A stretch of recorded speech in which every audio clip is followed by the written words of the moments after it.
Hey, what's happening, Meek Planet? This is LJ, and thank you so much for landing. You remember when the narrative used to always be for a serial killer, it was going to be a white male, 34 to 45 years old? That surely changed. Or has it? Because I can clearly remember back in the day where there would be people in the neighborhood who were suspected, quote unquote, of killing multiple people, and they were still on the basketball courts, still at the corner store.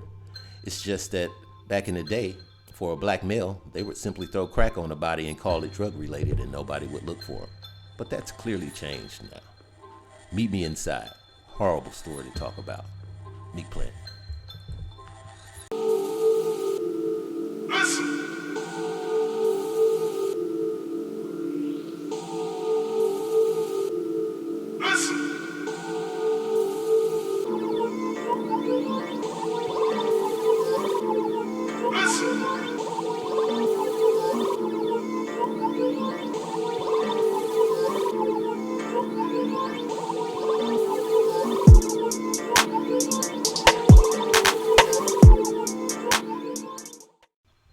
Khalil Wheeler Weaver sat silently in the courtroom with his hands in his lap, wearing a blue button-up shirt and khaki pants. The 25-year-old looked forward as the woman he lured, strangled, bound, and raped in 2016 told the judge why the man at the table next to her should spend the rest of his life in prison. "My whole life is different," Tiffany Taylor, the victim, told the judge. "I don't wear makeup anymore. I don't have friends. I'm always paranoid, but I'm happy to be here. I hope you don't show him any remorse, because he's not showing any remorse." Taylor, who managed to escape in 2016, is Wheeler's only known living victim. From September to December of that year, the 20-year-old brutally raped and murdered 3 women. Weaver was convicted in 2019 of 3 counts of murder and also found guilty in Taylor's kidnapping. On Wednesday, a New Jersey Superior Court sentenced him to 160 years in prison. The purpose of this sentence is that the defendant never walks free in society again, said Mark Alley. "The defendant absolutely lacks remorse," he added. In the statement in court on Wednesday, Wheeler Weaver maintained his innocence and claimed that he was framed. "I do feel sympathy for the victims. My heart goes out to their family and friends," he said. "However, I was not the person who committed these crimes." Prosecutors said Weaver's victims, vulnerable black women who had been involved in sex work and dealt with mental health issues, were targeted. The first 19-year-old victim, Robin West of Philadelphia, was found dead and burned in an abandoned Orange, New Jersey home on September 2016. Her body was so badly scorched that it took 2 weeks for investigators to identify her using dental records. In October, he met with Joanne Brown, a 33-year-old unhoused woman from Newark. She was missing for more than a month before her body was found, and tape covered her eyes and mouth. A jacket tied her neck, and she was abandoned in a home in Orange. Weaver attacked Taylor, who was 34 at the time, in November. A former sex worker, Taylor was unhoused and a few months pregnant. She connected with Weaver through a mutual friend, and for weeks he would text and call her. "He was trying to get me to trust him and meet up," she said. Finally, one night, while staying in a hotel room with a male friend, she agreed to pick him up. Weaver, wearing gloves and a ski mask, got in the car and drove off, and the two drove off. Soon afterwards, he said he had to go to the bathroom and asked her to pull over. "That was the last thing I remember," she said. "Then I woke up in the back seat and I was being choked out and raped from behind. And then he strangled me more when I passed out." Weaver repeated the act several more times, she said. He then handcuffed her, wrapped her in duct tape, and wrapped her face. But Taylor managed to get the duct tape off of her face and slipped her double-jointed hand out of the handcuffs. Hiding her release hand, Taylor persuaded Weaver to take her back to the motel room so she can give him her cell phone number. He agreed and created an opening, and this created an opening for Taylor to escape.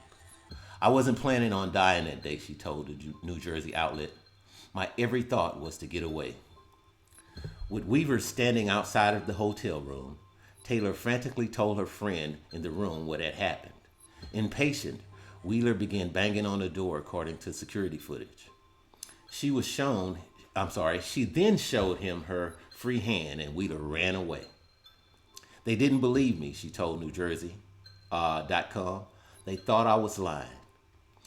Weaver went free and soon killed his final victim, who was Sarah Butler, a 20-year-old college student. Butler's home was in Montclair, New Jersey.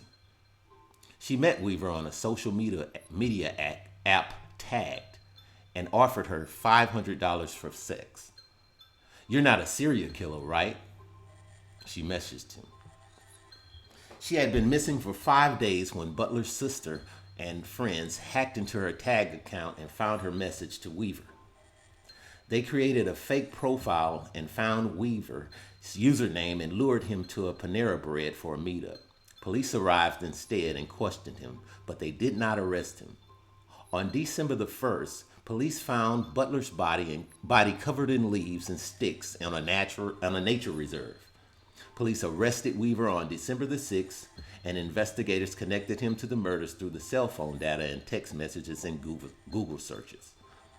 During Wednesday's sentencing, which had been delayed several times because of the pandemic, Taylor and the other victims' families gave emotional speeches to the judge.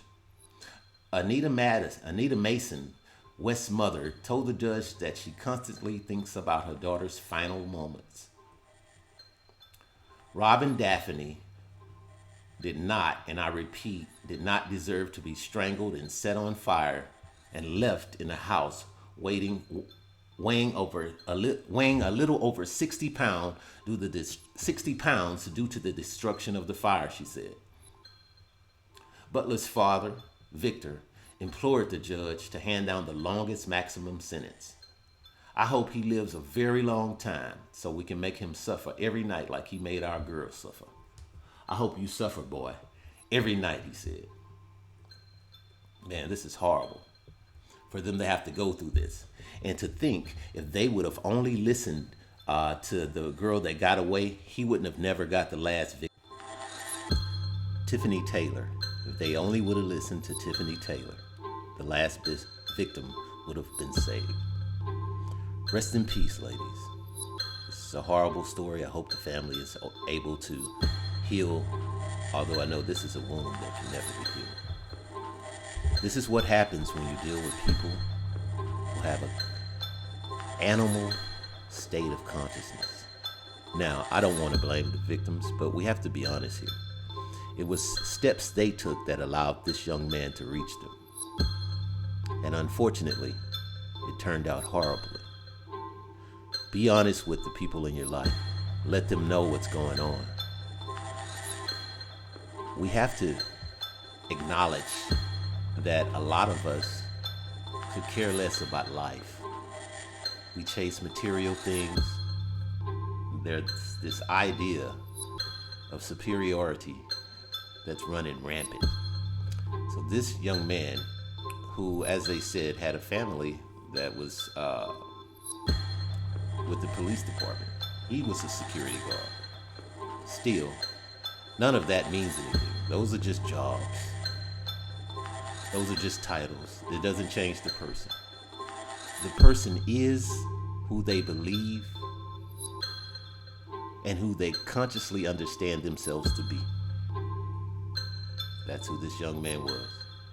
At least we know now to watch out for everyone.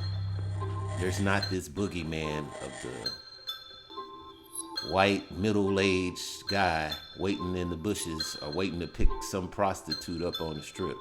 No, it's the guy on the dating app who looks perfectly normal, except for we're not all the same.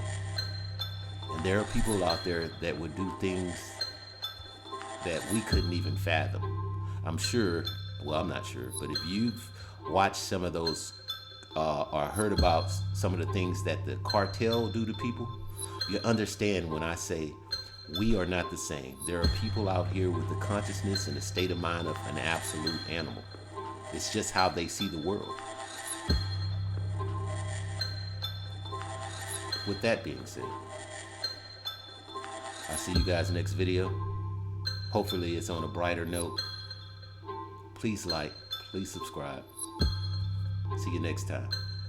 LJ, and I'm out. Meek Planet.